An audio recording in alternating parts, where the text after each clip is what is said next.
welcome back. Let's talk about the most important meal of the day, breakfast. It also might be my most favorite meal of the day, but we love starting our days off with a healthy, wholesome, filling breakfast option. And today is Saturday, actually, so we sometimes go a little bit more all out on Saturdays when my husband is home in the mornings. So today we're starting with some sourdough pancakes. So I made this batter up last night. I used fresh milled kamut flour, and it has sat in the fridge and fermented overnight. I will share the recipe in the link below. Honestly, I made a few changes. I barely just can't stick to what our recipe tells me to do. So we'll see how these compare. But I'm excited to try them out. So we've got some pancakes and some shoulder bacon, and of course our eggs. And I do want to say one thing about waffles. A lot of people might think waffles do not make me feel very good when I eat them. It's not, I do not want to go out and do a bunch of things after I eat waffles. And I used to agree with that until we started making sourdough waffles. And it is a game changer. Does not make you feel like you need to go take a nap afterwards. So if that is you, make sure to try sourdough waffles. So most of the ingredients are in this waffle mix, all besides the baking soda and baking powder. So right before I want to cook them, I will add those, and I'll actually sift those in, and that will make them all light and fluffy.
It is a new day.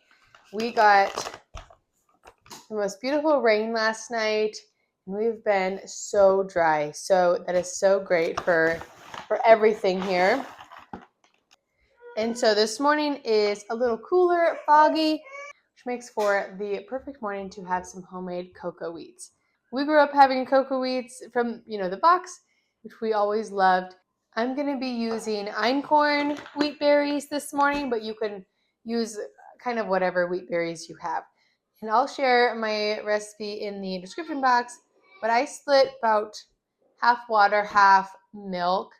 You can do all water or all milk, whatever you want to do. We're going to put the wheat through the mill, a little on the coarser setting, but not too coarse as it can be kind of chewy then.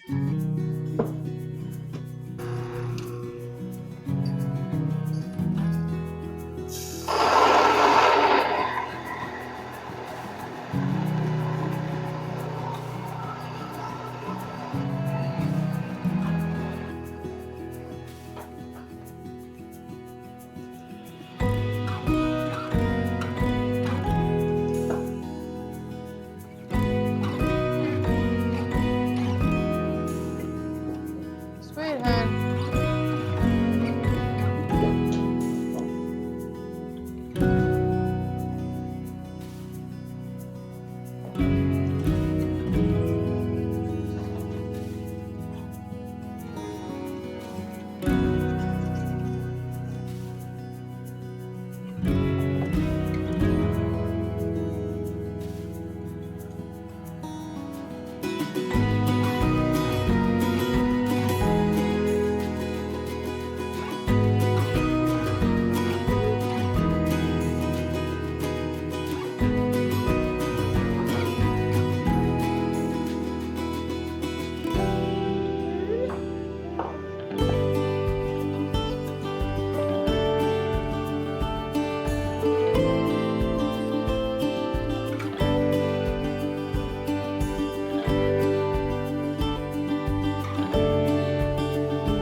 So I'm also gonna get a loaf of sourdough bread going because we also love having that for a breakfast option and just, aside for any meal.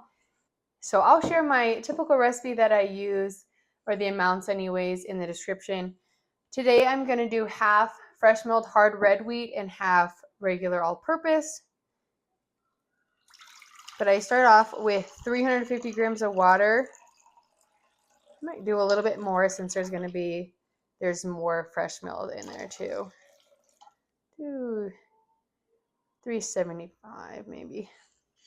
Because 370 is about 70% hydration for this particular recipe. But you don't have to worry about that if that's not how you want to make bread. And then when I just make one loaf of bread, I'm just going to put 100 grams. When I make in bulk in the summer with warmer temps, I tend to do closer to just 50. I'll feed my starter with the rest of that. So the total amount of flour is 500 grams. So I'm going to put 250 grams of all-purpose. And then this is 250 grams of hard red wheat. And 10 grams of salt. And just kind of whisk the top to get the salt and flours incorporated a little bit more evenly. And then just mix it up. Sourdough does not have to be rocket science. I have been making sourdough for about 3.5 years. And in the beginning, it was definitely helpful to be more exact with times and, sticking to things, the recipe and such, because it taught me the why behind doing things that way, right? And so now it's a lot easier just to, play with the recipe, times, amounts, liquid, flours. It's a lot easier to experiment because I now know more about the why behind and how the dough should feel at certain times in the process. But if you have been wanting to do sourdough bread for a while, or let's say you have tried, but it was too much work keeping a starter alive or something like that, don't give up, because it's so good and so good for us. And it's really not as complicated as it can be made out to be. Okay, see, that's how easy it is just to mix up a basic loaf. So it's all just sticky like that. And I would add the salt in later, which you can definitely do, in an hour or so. But since selling sourdough bread, it's much easier just to incorporate it in the beginning, and you can do that. And we haven't noticed a difference, I guess. So sometimes easier wins. So I'm just going to let that sit for an hour-ish. Very flexible with timelines. And then I'll start doing the coil and folds I do a couple times of that. And then it'll just sit on the counter for, when I only have 50 grams of starter, it can take up to 10 to 12 hours sitting on the counter. Where I put 100 grams, should shorten that. So we'll see. And also fresh meal flour ferments a little bit faster, so that'll affect it. But I want to talk about starter for just a sec. Feeding your starter for just a second. So many people stress about having to feed your starter every single day, keeping it alive. And maybe I'm not the best caretaker of my starter, but it serves me just fine. I keep a small starter on hand. Oops. I normally do about 50 grams of water, 50 grams of flour, and then 10-ish grams, or whatever was left in there, of the starter from before. And I'll be the first one to admit that feeding a starter every day is kind of a challenge, and so I don't do it. Because honestly, when I leave my starter out every day, it tends not to get fed. And especially in the summertime, it can get, where it's warmer, it's not that great for your starter, right, to go unfed for too long. And so if I'm not going to be using it for until I make bread next, so in a week or so, then I just throw it in the fridge. I mean, unless I know I'm making bread the next day or the next 2 days, I just throw it in the fridge and it stays great. And if I use it every week or every couple weeks, you just feed it and go from there. So if you have more questions regarding keeping a starter alive and such, you can ask in the comments. I would love to try to help you with that. But don't be stressed with the idea of having to feed it every day or having loads and loads of discard. I'm actually out of discard right now, and I kind of need some more. And this is how much starter I keep on hand. So you don't have to worry about that either. And if you aren't going to use your starter for a while, where I just fed it, I can set it in there in the fridge right now. And then it'll take a few days, and it will rise and fall and get bubbly. So if you're not going to use it for a bit, that's what I would recommend. I'm probably going to leave mine out because I think I'm going to make more bread later this week to take up to my family. So I will just feed it hopefully once or twice before I do that and leave it on the counter.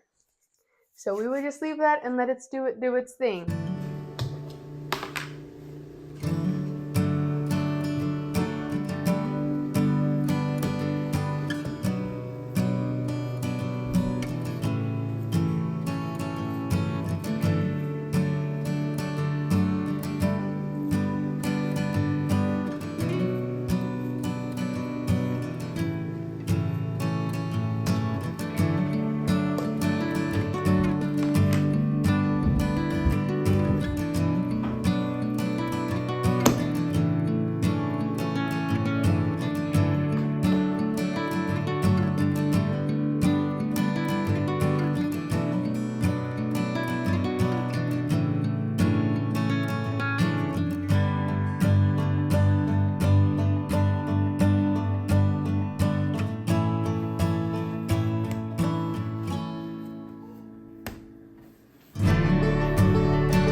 Well, good morning. It is another day.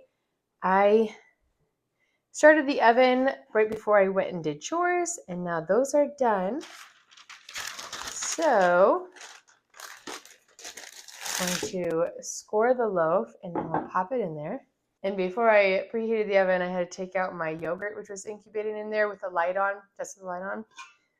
And it is looking very good. So that's great. And I will strain that because we kind of like more of a Greek yogurt.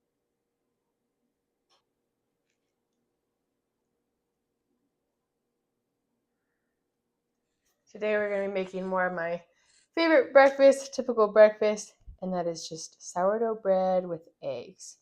It's hard to go wrong with. All right. Ooh, toasty. Okay.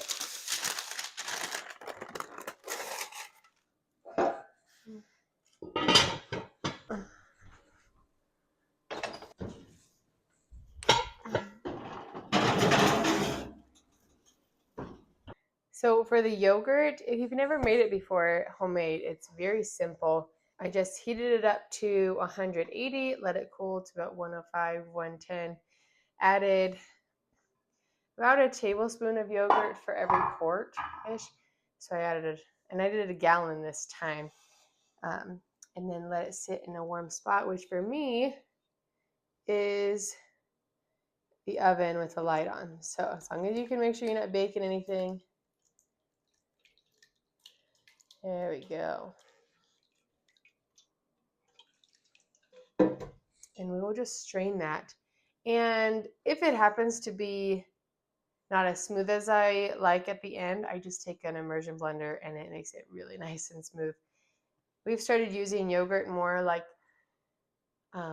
sometimes on, maybe in place of sour cream, sometimes on baked potatoes or in dips and stuff like that.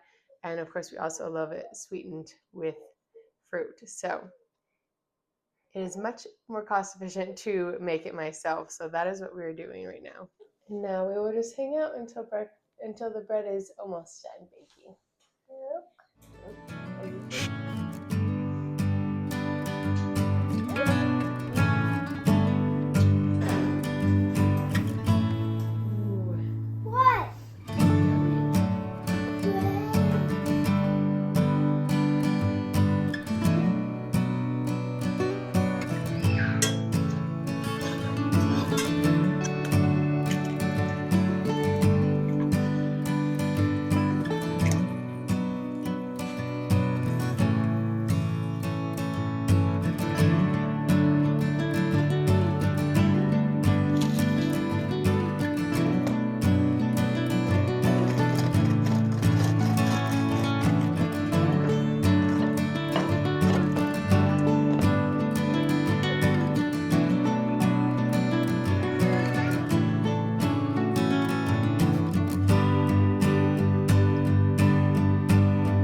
So we are actually going to be doing breakfast for supper tonight. This is another breakfast option that we really love, and that is a tortilla egg bake.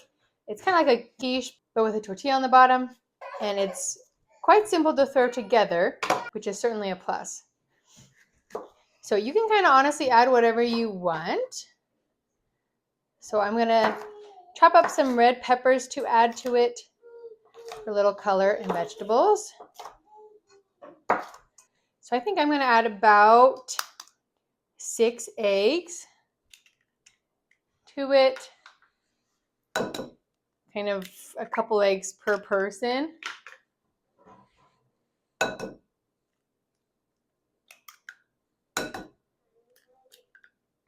If you are making a smaller serving, you can certainly use 1 tortilla. This pan is going to be a little bit big for just 1. So I'm going to use 2. I'd rip this side to make a better or even crust. Okay, so I have eggs, a little Mod Podge of things. So you have the eggs, going to add a little bit of cottage cheese for more protein, make them nice, fluffy, and cheesy.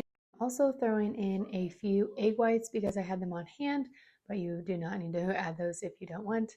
I am going to add the smoked turkey that I did in my previous freezer meal video. It has been amazing having it on hand in the little batches, and so I'm putting that in there. I also have some leftover caramelized onions, which are going to add so much flavor, and we'll toss in the red peppers. And I have the tiniest amount of spinach from our garden. If I had more, I would put a little bit more in, but I don't. And then I stopped at the greenhouse and got a basil plant. So I'm going to just pick a few leaves and put those in there as well. And of course, a good amount of salt and pepper to add the flavor.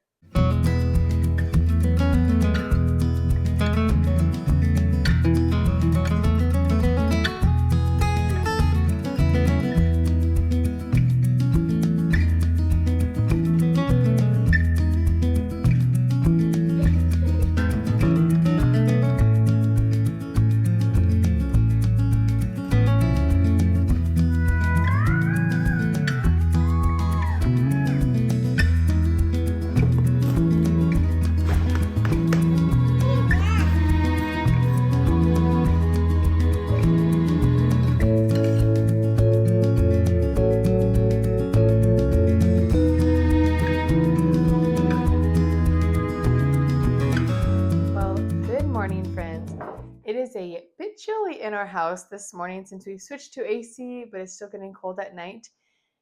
But I have one more breakfast to share with you, and this morning we are going to have some yogurt parfaits. So I shared making some yogurt, homemade yogurt, and I just sweetened it with sucanat sugar, or you can use maple syrup, of course, or whatever sweetener you like, and I put some vanilla extract in it. And that makes the most delicious, yogurt. It really does. It's better than any store version that I've got. And I like to use an immersion blender at the end. It really gets it nice and smooth and the creamiest texture. So we have some homemade granola and some strawberries and a half-eaten banana, and we're gonna just throw that together and make a yummy yogurt parfait. I would love to hear some of your favorite breakfast options. It's always fun to hear from you guys what you guys like to make in the morning. So if you want to share those in the comments, I'd love to read them. But let's get these started.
Well, so I hope you found a little inspiration this week on some breakfast ideas that you could make at your own home for your family.